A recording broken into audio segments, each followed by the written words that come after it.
Welcome to Forbidden Texts. What you are about to see may shock you. It may surprise you, but will definitely challenge everything you thought you knew.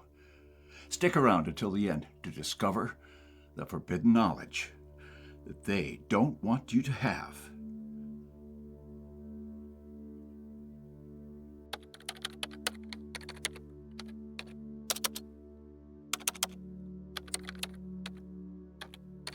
You feel it, don't you? That constant buzz, that low, level itch behind your eyes. A pressure you can't quite name. Like something inside you is trying to break through the noise, but you scroll past it. Again. And again. Welcome to Forbidden Texts, where we explore ancient knowledge and forgotten wisdom. Every time you pick up your phone, you're not just checking messages. You're reinforcing a loop. Swipe, like, comment, repeat. It's not random. It's by design. The algorithms are coded to keep your eyes locked, your thoughts scattered, and your spirit sedated. You think you're choosing what to consume, but your attention has already been sold. And what's the cost? It's not just your time, it's yourself. We live in the age of infinite information, but with minds too fractured to focus and hearts too numb to feel. You're drowning in content, but starving for meaning. That subtle ache inside, it's not boredom. It's your soul, ignored, unheard, fading into background static. Once, silence was sacred. Now, it's unbearable. We flinch when things get quiet, reach for the dopamine fix, and numb the very signal that's trying to wake us up. We weren't made to process 1,000 thoughts per minute. We were made to listen to the wind, to our breath, to something deeper. But here's what they won't tell you. That still, small voice never left. It's waiting. Beneath the noise, under the infinite scroll. And the ones who hear it, they change everything. Keep watching. Your phone isn't just a tool, it's a mirror. But what it reflects back isn't you. It's the persona you've curated, filtered, and compressed into bite-sized performances. You show up as a brand, a reaction, a status update, but not as yourself. There's a reason you feel hollow after hours of scrolling. It's not guilt. It's absence. The absence of your real presence. Your soul's voice is subtle. It doesn't scream. It whispers. And every ping, every vibration, every flashing red badge is a brick in the wall between you and that whisper. The world is louder than ever. But what's the point of all the noise if it drowns out the one thing that actually matters? We've mistaken stimulation for connection. But being constantly plugged in doesn't mean you're awake. It just means you're distracted. Perpetually, strategically, brilliantly distracted. Meanwhile, there's an intelligence inside you that's ancient. Older than language. Older than culture. It watches. It waits. It knows that none of this digital chaos is real. But you've been away for so long, you've forgotten how to hear it. They call it doom scrolling, but it's not just a bad habit. It's spiritual erosion, a slow forgetting of what it means to be still, to be clear, to be whole. And yet, in every moment, the invitation still stands. Keep going. It's closer than you think. You've probably felt it before. Those rare moments when time slows down. When the noise fades and something inside you stirs. Maybe it was in nature. Maybe during a quiet drive. Maybe while staring at the ceiling at 3 a.m., questioning everything. That's not an accident. That's not random. That's the signal trying to cut through. But most of us miss it. Not because we're unwilling, but because we're overstimulated. We reach for the screen before we reach inward. We're taught to seek outside ourselves for answers, for validation, for truth. But the real signal, the one that matters, comes from within, and it's being jammed by endless distraction. Tech isn't evil. It's a tool. But a tool can become a trap if you forget who's holding it. There was a time when people looked up to the sky and felt awe. When silence wasn't awkward, it was sacred. Now, we look down at our screens like worshipers at an altar we don't even believe in. We open apps more often than we open our minds. We scroll through lives, comparing, reacting, forgetting ourselves. And the more we forget, the easier we are to control. Because a distracted mind doesn't question. A fragmented soul doesn't rebel. A spiritually numb population doesn't rise. You were not meant to be this tame, this pacified. You were not meant to run on autopilot through someone else's algorithm. That friction you feel, that discomfort when you're alone with your thoughts, isn't something to escape. It's something to face. Because behind it is the door. And you're getting closer. What if the discomfort isn't a problem, but a message? Most people numb it. Netflix it. Scroll it away. But a few, they lean in. They listen. And when they do, they realize something almost terrifying. The life they've been living isn't theirs. It's a simulation. A copy of a copy, shaped by trends, fed by ads, approved by strangers. That's when the awakening begins. It's not loud. It's not flashy. It's not something you can post about. It's quiet. Like a shift in gravity.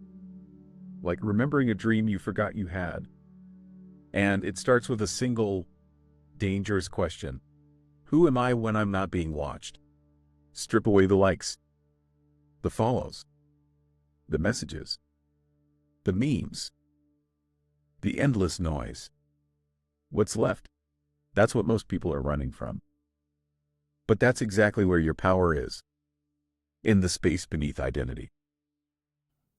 A quick message. This space has become something truly special for many of us. A community of people on a shared journey of spiritual growth, healing, and awakening. Your comments and stories inspire me every day, and it's clear there's so much more we can create together, especially since this path can feel lonely at times. That's why we've created a spiritual space on Patreon, a sanctuary for deeper connection, exclusive content, and meaningful conversations with others from this channel who share your journey. Together, we can build something uplifting, authentic, and spiritually powerful. If this resonates with you and you'd like to be part of something bigger, whatever you're going through, you'll find the link in the description or pinned in the comments. Your membership not only helps support the channel, but also helps grow this beautiful community. Let's create something amazing together. In the gap between thought and action. In the silence where the soul speaks. And what does it say? I'm still here. See, this isn't about deleting your apps or throwing your phone in the ocean. This is about remembering who you are before the world told you who to be. About reclaiming attention not just as focus, but as devotion. As presence. As the way your soul breathes. Because everything, every system, every platform, every screen is fighting for your attention. But only one voice is fighting for you. And it doesn't shout. It waits. You were born tuned in. You didn't need a screen to tell you what was real.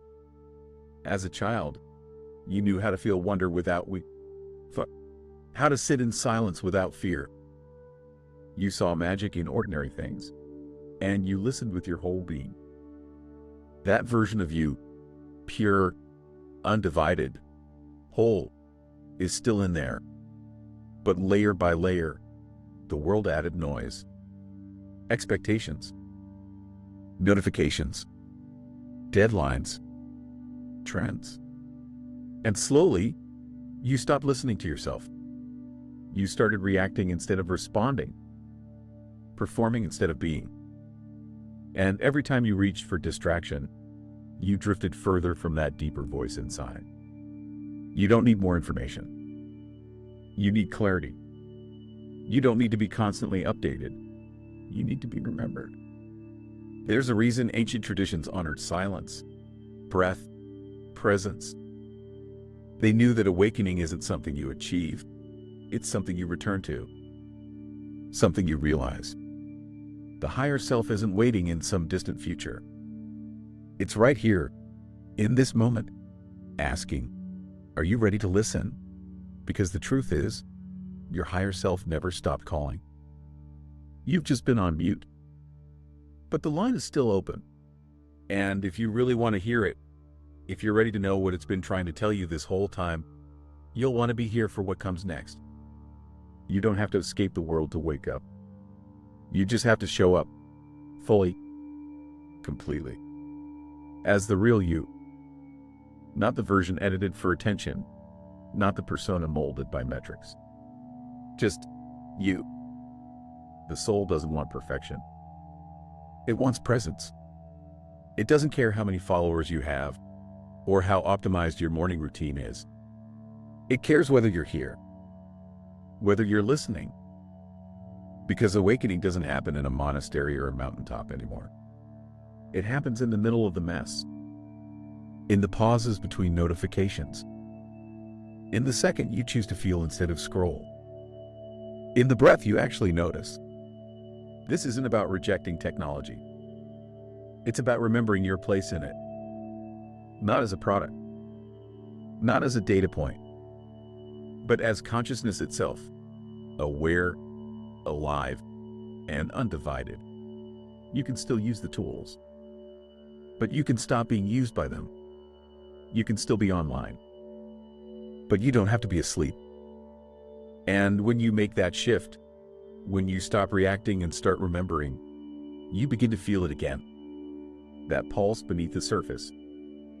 That ancient rhythm. That inner knowing that no algorithm can simulate. The one that says, you are not lost. You've just been distracted. But now, you remember. And you're almost home. Most people will never get here. Not because they can't, but because they won't slow down long enough to feel the weight of what they've forgotten. They'll chase success, attention, validation. They'll outrun silence their whole lives. But deep down, they'll know. Something's missing. Something real. Something they once had before the noise took over. But not you. Because if you're still here, it's not by accident. You felt it too. That quiet pull, that invisible thread tugging at the center of your being. You've glimpsed the truth behind the screen. You've sensed the presence behind the persona. And you're not satisfied with substitutes anymore. You're done trading your essence for entertainment. You're done mistaking constant motion for meaning. You want what's real, what's lasting, what's yours. And here's the truth that changes everything. The soul never leaves. It waits. It watches. It whispers through the static. And when you're finally ready, it speaks. Not in words, but in clarity, in peace, in power. You don't have to escape the world to awaken. You just have to return to yourself. Because your soul never stopped calling. You just finally stopped scrolling long enough to hear it. And now that you've heard it, even just a glimpse, even just a whisper, you can't unhear it. Something shifts. The way you look at your feed. The way you reach for your phone without thinking. The way you feel after hours lost in other people's lives. It's not the same anymore. There's a presence now. A watcher behind the watching. And it's you. Not the distracted you. Not the optimized, filtered, brandable you. The real you. The one that remembers what silence feels like, what truth sounds like, what it means to just exist, not to impress, not to escape, but to simply be. That's the beginning. Not a climax, not an end, a beginning. Because now you're not just consuming, you're choosing. You're no longer asleep at the wheel, letting someone else's design dictate your attention, your identity, your reality. You're taking it back. And the ones who do that, the ones who remember, they don't just awaken for themselves. They become a signal for others. So when someone else looks into your eyes and sees something they've forgotten in themselves, that's the ripple. That's how it spreads. And maybe one day, they'll ask you how it started. And you'll remember. It started the moment you stopped scrolling and answered the call